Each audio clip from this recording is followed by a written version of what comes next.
Aliw na aliw ang netizens sa pinagdaanan ng college roommates na ito para sa kanilang kakanta ko. Tong-tong-tong pakitong-hitong na dinner.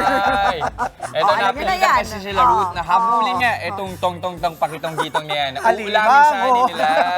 Pero alam nyo ba, di yan ang dahilan kaya may kumuha sa kanila, hindi dahil may kumuha ng ulam. Kasi kadalasan, bakit naudlot yung hapunan natin? May kumuha ng ulam. Eto May hindi. nagka-interes. Yung ulam mismo, yung tumakas.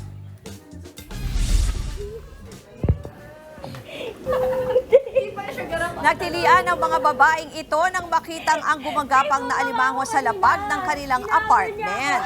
Kwento ng uploader na si Isa, magluluto dapat ng crabs for dinner ang kanilang roommate na si Angel.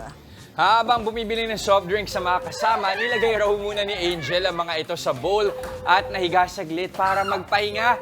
Pero nagsilipin daw niya ang container. Kulang-kulang na raw ang mga ito.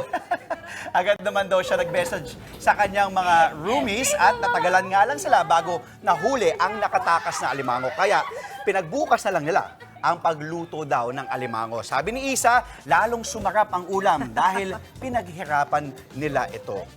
Mga kapatid, Jess De Los Santos po, huwag magpauli sa mga umaaksyong balita at napapanahong issue sa bansa. Para sa mas malawak na balitaan, mag-subscribe at mag-follow sa social media pages ng News 5.